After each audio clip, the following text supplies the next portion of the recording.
쓰임받도록 리셋하라 25번째 시간입니다. 전도자의 생각 리셋. 우리가 자기 틀을 깨는 게 이게 상당히 힘들지요. 틀을 깨는 것을 다른 말로 파격이라고 합니다. 근데 이게 생각 이상으로 좀 힘듭니다. 왜냐하면 우리가 가진 틀이라고 하는 건 시간이 갈수록 딱 정형화되고 아주 정해지기 때문에 그렇죠. 전도자의 생각도 마찬가지예요. 자기가 해오던 패턴대로. 제가 어떤 한 전도하는 분을 보니까 이분은 항상 아담으로부터 시작을 해야 돼요. 아담이 이렇게 이제 시작을 해요. 또 좋은 방법일 수도 있습니다. 그런데 또 어떤 분은 이렇게 보면은 삼중직에 대해서 굉장히 설명을 많이 곁들여 하는 분들이 있고, 또 어떤 분은 이렇게 보면 자기가 믿은 간증 그것을 앞세워서 이렇게 전도를 해가는 분들이 있죠. 자기만의 패턴이 있고 방식이 있을 겁니다. 문제는 그러한 패턴과 방식이 너무 고착화되고 틀이 돼버리면 우리가 새로운 전도와 선교를 해나가는 데 있어서 걸림돌이 되기도 한다는 거죠.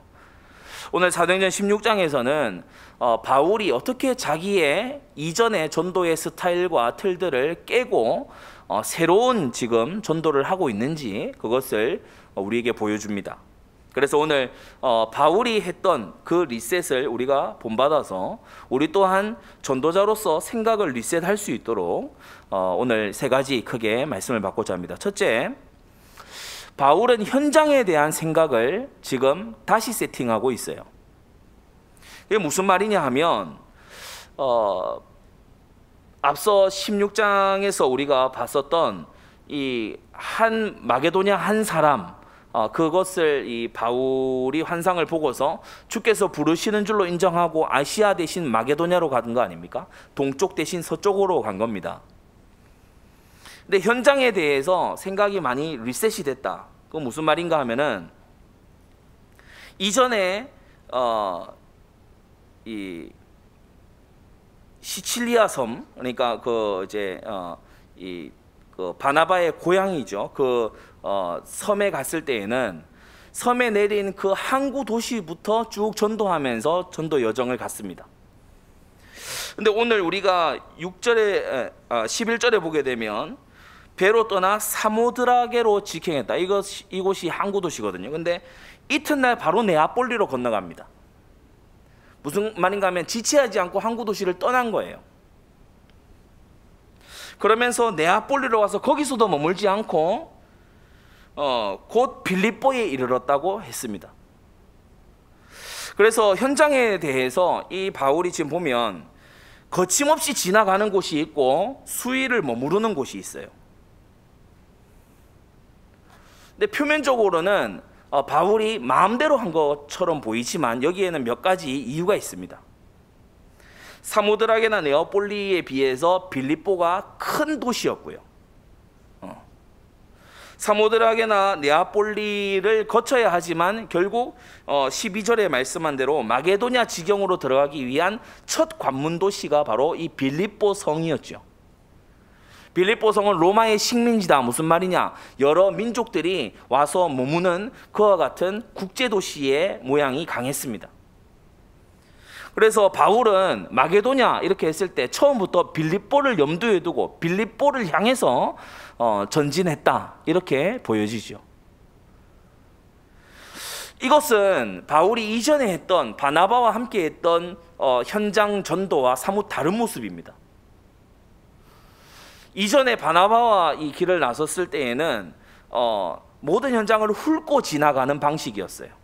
각 성과 촌을 훑고 지나가는 방식이었다면 지금 이 바울은 거점 도시를 공략하는 그 방법으로 자신의 선교의 현장에 대한 생각을 바꾸고 있습니다. 거점 도시, 사람들이 많이 모여든 곳. 우리가 본문에도 보면 13절에 모인 여자들에게 말했다 이렇게 나와 있죠. 그러니까 사람들이 모여든 곳, 인구가 많은 곳, 그곳을 향해서 바울이 간 것이죠. 그래서 항구 도시나 사람들이 보다 적은 곳은 빠르게 지나가고 그 현장이 덜 중요해서 그런 것이 아니라 지난주 말씀처럼 우선 현장과 나중 현장을 이제 이 바울이 보기 시작한 거죠. 사도행전 전체를 통해서 바울의 선교는 발전되어 갑니다. 왜냐, 바울은 전지전능한 하나님이 아니고 사역자잖아요. 그래서 그가 전도의 발전을 거쳐 나가는 걸 보게 되거든요. 특히 16장에서는 중요한 한 단계 발전이 일어나는데, 모든 지역을 훑고 간 것이 아니라 거점 도시, 거점 지역을 먼저 들어갔다. 사모드라게와 네아폴리를 지나쳐서 바로 빌립보로 직행한 것을 보게 됩니다. 현장에 대해서 우리는 이런저런 생각들을 잘못 생각하고 있을 수 있습니다. 그냥 가까운 곳부터, 또는 내가 할 수 있는 영역 정도. 그러나 우리가 세계복음화라는 큰 그림을 놓고 봤을 때 영향력이 큰 도시, 많은 사람들이 왕래하는 도시, 글로벌 도시, 이런 곳을 제쳐두고서 우리는 세계복음화를 할 수 없는 것이죠. 그래서 이 바울의 현장에 대한 생각의 리셋은 우리에게 시사하는 바가 매우 큽니다. 여러분, 우리는 세계를 복음화하기 위한 한 걸음 한 걸음이 되어야 될 줄 믿습니다. 그래서 이 선교팀이 우리가 들어가고 이렇게 할 때에도 영향력이 큰 도시, 이런 곳을 찾아 들어가는 것은 이 사도행전 16장의 가르침대로 하는 것이죠. 두 번째로, 이 빌립보는 그 많은 도시들 중에 유독 회당이 없는 도시였어요. 우리가 데살로니가나 에베소 지역에도 회당은 있었죠. 그런데 이 빌립보는 이제 막 새로 지어진 로마의 식민지로서 회당이 없는, 유대인의 회당이 없는 지역이었어요. 바울이 이거를 모르지 않았겠죠. 그런데 빌립보 지역으로 굳이 간 겁니다. 그래서 바울은 이 빌립보 선교를 하면서 회당을 시작으로 사역을 하던 자신의 패턴을 고쳐야만 했어요. 왜냐, 회당이 없으니까. 어느 현장에 가든지 학교 전도부터 시작하시는 분들 혹 있을 줄로 압니다. 후대를 만나서 복음 전하는 게 또 용이하고 편하고 또 귀한 사역이기도 하죠. 그러나 만일 학교가 없는 지역에 보내진다면 어떻게 될까요? 그때에는 우리가 현장에 대한 새로운 생각을 해야 되겠죠. 현장에 대한 생각 리셋 세 번째는 바울이 여러 사람이 아니라 한 사람을 만나려고 했다는 겁니다. 한 사람의 중요성. 9절에 우리가 앞서 읽었듯이 마게도냐 사람 하나가 서서 가로되 건너와서 우리를 도우라.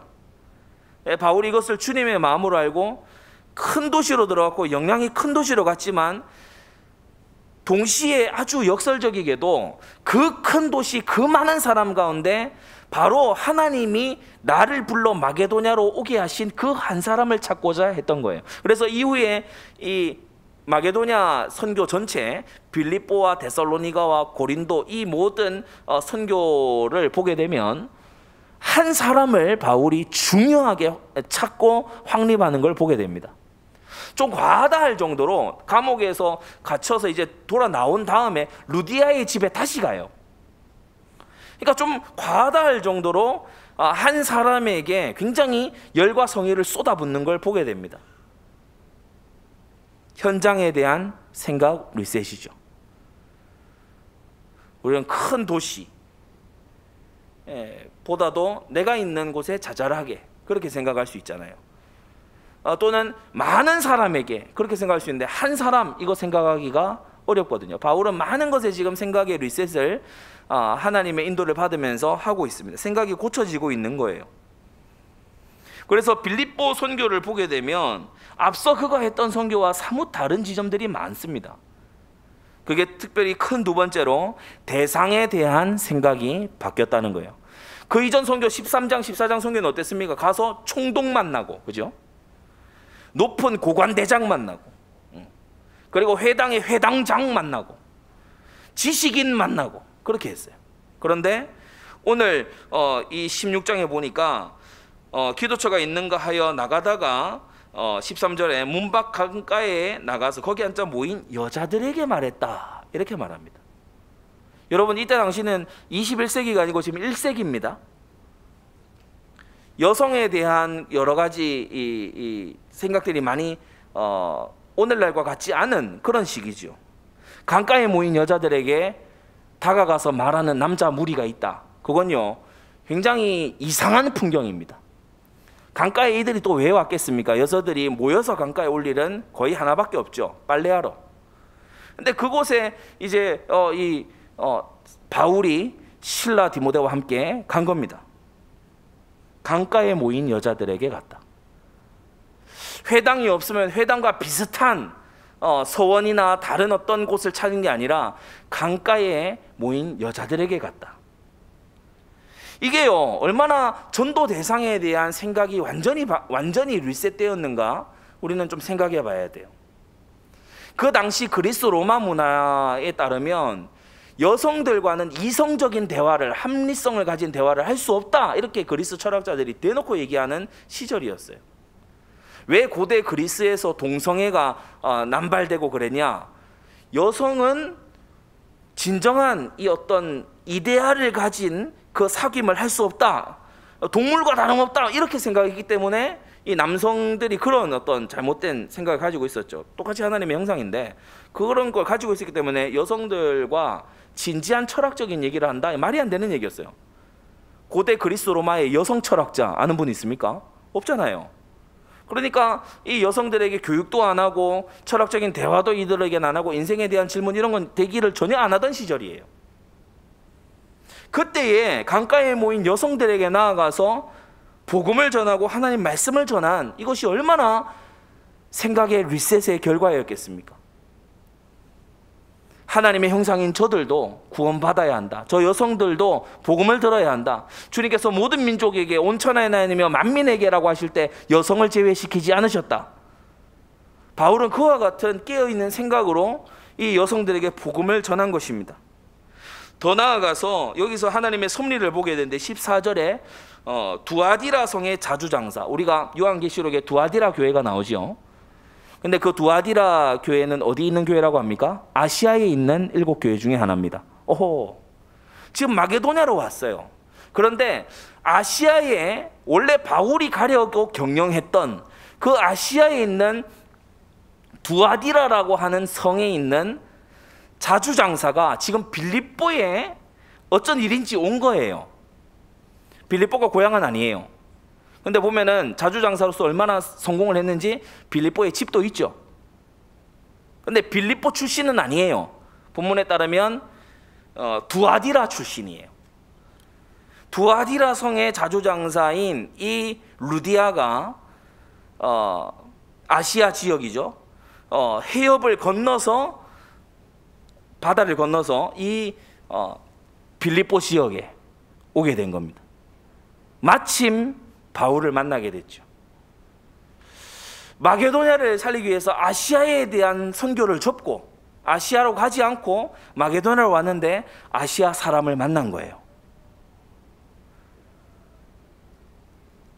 돌려 말하자면 루디아를 빌립보에서 만나야 했기 때문에 하나님께서 둘을 이동시켜 만나게 하신 거죠. 두아디라 성의 자주장사 루디아를 만나게 됐습니다. 고급 옷감을 파는 그런 직업이 자주장사, 고급 옷감을, 고급 의류업을 하는 그러한 여성 산업인이죠. 동서양을 막론하고 고대 시기는 상인들이 별로 대접받지 못했습니다. 이 로마 시대에도 기록과 문헌을 보면 거의 마찬가지예요. 정치인과 철학자가 최고로 쳐졌고, 그 다음 힘을 가진 이 병사들, 군인들 이런 사람들이 그 다음으로 쳐졌고, 상인들과 이런 사람들은 좀 저급하고 그런 부류로 쳐졌어요. 여성 상인 중에 한 명이었죠. 그 사람이 바울의 말을 경청한 것입니다. 14절에 자주장사로서 하나님을 공경하는 루디아라 하는 한 여자가 들었는데 주께서 그 마음을 열어 바울의 말을 청종하게 하신지라, 그렇게 말씀했어요. 하나님께서 이 루디아의 마음을, 타지인 빌립보에 온 이 루디아가 강가에서 만난 어느 이름 모를 어떤 사람의 그 말을 듣고 마음의 문을 열도록 주님께서 그렇게 인도하신 거죠. 드디어 바울은 마게도냐 환상 중에 만났던 그 한 사람을 이제 찾아서 한 사람 루디아를 만나게 됩니다. 물론 이 루디아는 아시아 사람이기 때문에 마게도냐 그 한 사람, 그 환상 중에 보았던 그 한 사람은 아니죠. 그러나 바울은 그 중요성을 알고 있었기에 루디아를 통해서 이 루디아의 지방과 그 집 사람들에게 이제 복음 전하고 세례를 주게 되죠. 한편으로는 이 사도행전 16장에 루디아를 이처럼 귀히 여겨서 그 집에 미션홈을 시작하는 그러한 모습은 굉장히 이례적인 모습입니다. 여러분, 시대 차이 얼마 안 나는 예수님 당시의 복음서를 생각해 보세요. 이방 여성이 나와서 예수님께 다가오려고 하니까 제자들이 물리치잖아요. 저리 안 가냐고, 부정하게 말이지. 저리 안 가냐고. 지금 몇 장 전만 하더라도 로마 이달리아대 백부장 고넬료 집에 가서 밥 먹었다고 난리가 나는 그런 시대잖아요. 근데 이방인, 그것도 여자입니다. 바울은 나면서부터 히브리인이고 8일 만에 할례받은 베냐민 지파 사람이죠. 그런데 이 여인의 집에 함께 가서 거하면서 세례를 베풀고 그 집에서 교제하고 사역하고 이렇게 하는 것이, 그리고 더구나 여성이 지금 얻어놓은 집에 남성 사역자들이 들어가서 하는, 이게 얼마나 그 당시로서 충격적인 일이고 좀 안 좋게 보자면 스캔들이 날 만한 일이기도 하겠습니까? 그런데요, 바울은 이런저러한 사람들의 평판, 이런저러한 것이 아니라 주 앞에서 그 한 사람의 중요성을 알고 신실하게 사역을 해 들어간 거예요.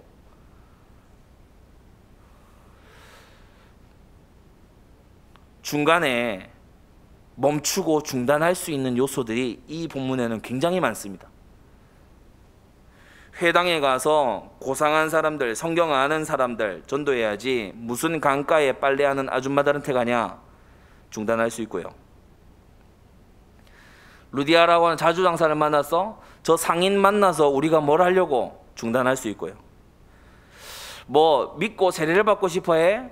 그래, 거기까지 좋다만 우리 그 집에 갈 수 없다, 중단될 수 있고요.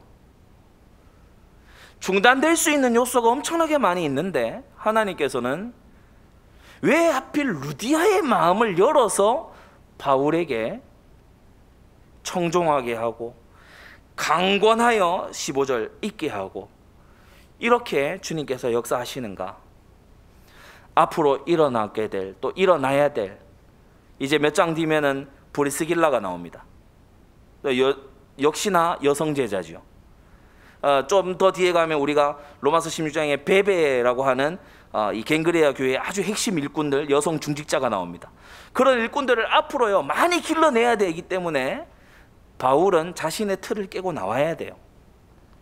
유대 중심적인, 율법주의적인, 유대 민족 우월주의, 이런 것에서요 벗어나야 되는 거예요. 하나님께서 겉으로 보기에는 바울이 빌립보 지역에서 사역하고 있는 것 같으나 그 안에서 일어나고 있는 일을 보면 하나님께서 바울을 사역하시고 바울에게 눈을 여시고 바울의 옛 틀을 깨시고 바울을 다시 세팅하시는 것을 보게 됩니다. 성도 여러분, 전도에는 실패가 없다고 하는 이유를 말씀드렸죠. 전도는 실패하지 않습니다. 왜냐? 전도 대상이 살아나지 않는다면 전도자가 살아나기 때문입니다. 전도는 실패하지 않아요. 왜냐? 그 대상이 받지 않더라도 전도하는 자는 살아나요. 마지막 세 번째, 전도에 대해서 지금 이 바울과 함께한 실라 디모데는요 생각이 고쳐지고 있어요.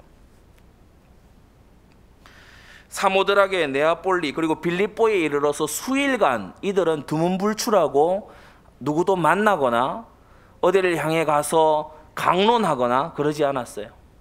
이들이 한 첫 번째 행동이 13절 안식일에 기도처를 찾은 일입니다. 여러분, 전도 이전에 기도입니다. 전도는 기도의 여정 속에서 나오는 열매고 발자취입니다.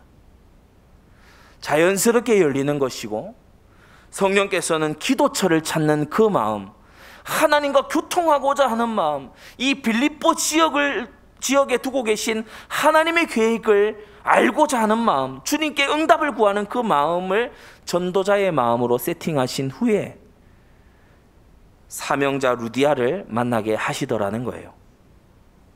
이 한 체험을 통해서요, 이후에 바울이 보게 되면 곳곳에 가는 곳마다 기도처를 먼저 찾으려고 합니다. 왜냐? 맛을 봤거든요. 체험을 했거든요. 기도처가 있는가 하여 나가는 이 걸음이 전도의 시작의 걸음이었다. 그래서 여러분, 전도는 사람에 대한 긍휼로도 물론 할 수 있는 일이겠죠. 저 사람이 복음이 꼭 필요해, 그런 마음이 들 수도 있겠죠. 우리가 어떤 지역을 두고서 정말 정복해야 돼, 이런 마음일 수도 있겠죠. 그러나 전도의 첫 번째 스텝은 하나님과 기도하며 교통하고자 하는, 하나님으로부터 성령의 능력을 덧입고자 하는 그와 같은 마음으로 시작돼야 된다는 것입니다. 두 번째, 전도는 모든 이가 다 받는 게 아니고 주께서 마음을 여시는 이가 듣게 되어 있어요. 여러 여자들이 같이 들었지만 루디아만이 청종했고, 그리고 세례받기를 원했고, 자신의 집에 초청해서 머물기를 강권했어요. 모두 다가 듣고 회심하고 대역사가 일어나면 물론 좋겠지만은 그런 일이 흔하지 않습니다. 예수님께서 10명의 문둥병자를 고쳐주신 이후에도 보면은 한 명만 돌아와서 경배하죠. 그러니까 모두의 것이 아닙니다. 주께서 마음을 여시는 자의 것이죠. 주께서 마음을 여신다는 것에서 전도자는 많은 부분에 자유함을 얻습니다. 여러분, 일부러 마음을 열려고 이런저런 장치를 둘 필요가 없어요. 왜냐? 주님이 마음을 여시는 자는 말씀에 반응하게 돼 있어요. 복음에 반응하게 돼 있어요.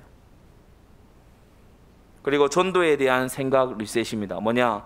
강권하여 있게 한 것은 전도자가 강권한 게 아니고 전도 대상이 강권했어요.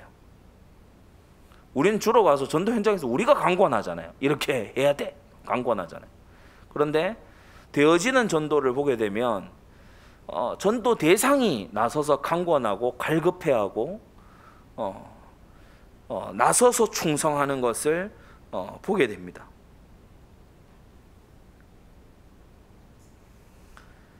많은 부분에 우리가요, 잘못 생각하고 있는 것이 많아요. 열심히 강권해야 된다.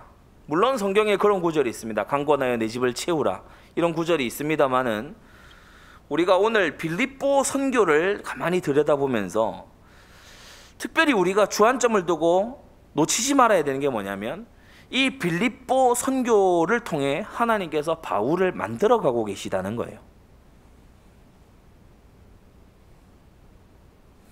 여러분, 깊은 기도를 하면서 묵상할 때 뭘 묵상합니까? 말씀 묵상, 물론 말씀 묵상 중요하죠. 나 말씀 묵상과 함께 꼭 해야 되는 것이, 하나님께서 내게 열어가고 계시는 이 언약의 여정을 묵상해야 돼요. 하나님께서 내게 체험케 하시고, 묵상하게 하시고, 기도하게 하시고, 하나님께서 내게 붙잡게 하시는 말씀, 그것을요 총망라해서 들여다볼 필요가 있어요.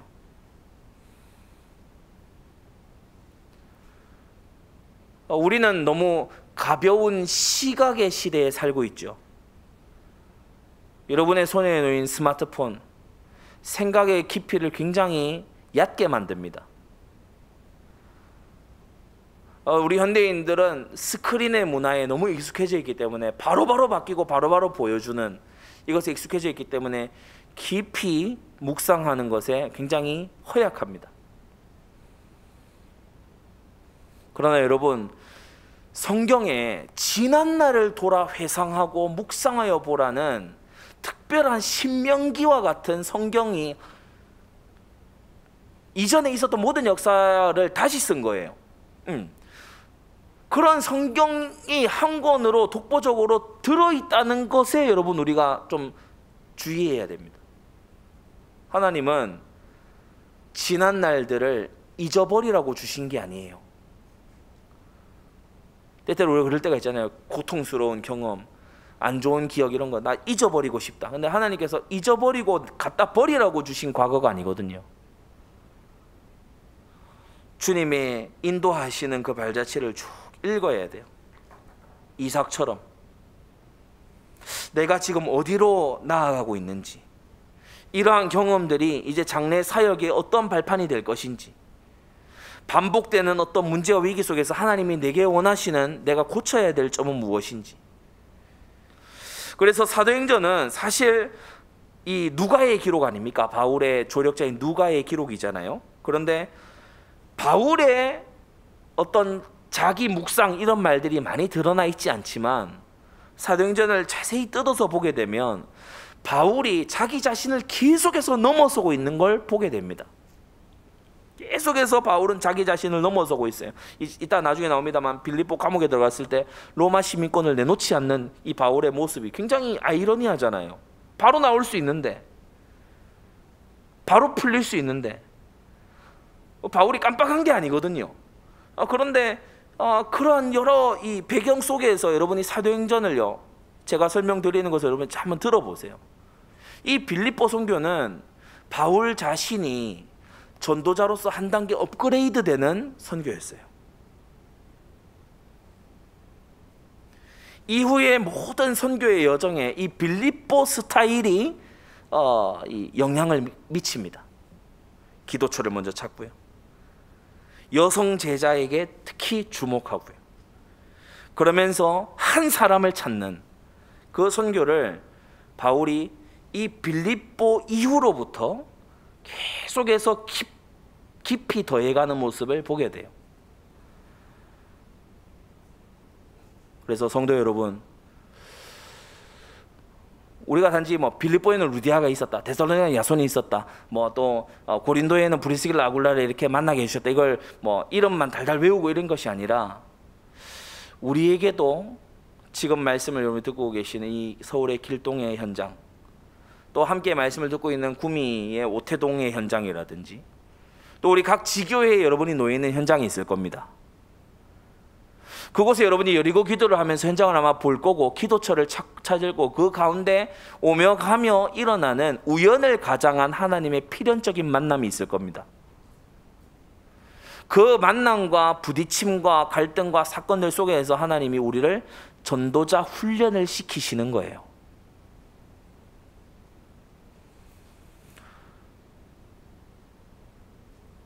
생각이 리셋돼야 됩니다.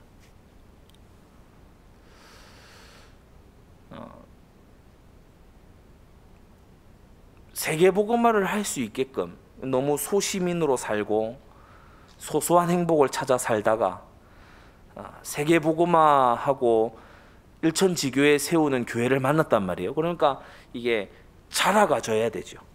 변화가 돼야 되죠.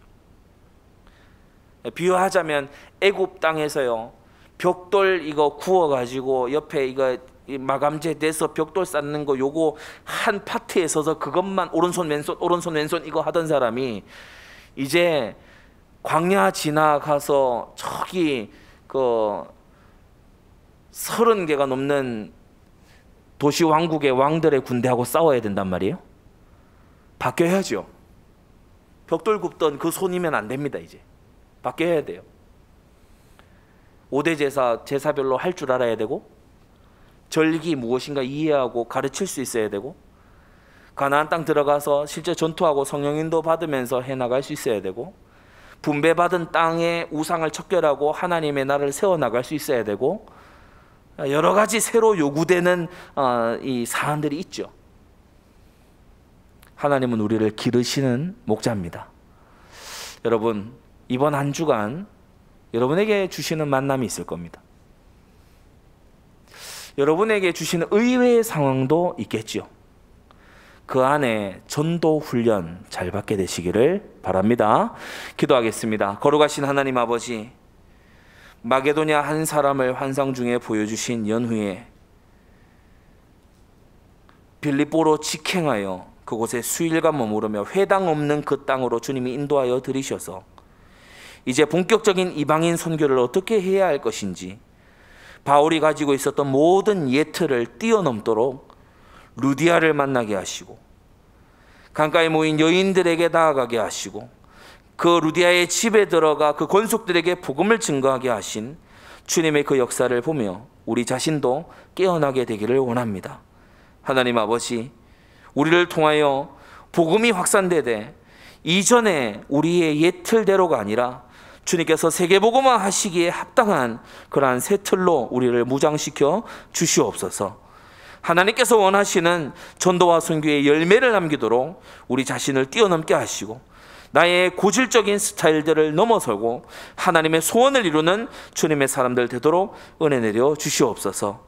현장을 우선 현장과 나중 현장으로 구분할 수 있게 하여 주시고 주여 참으로 대상을 제한하고 내가 버거워하였던 대상들이 있다면 그것을 넘어서게 하여 주시며 우리의 전도가 참으로 전도 그 자체가 아니라 하나님과의 교통에 있음을 깊이 있게 깨닫는 주님의 전도자들 되게 역사하여 주시옵소서.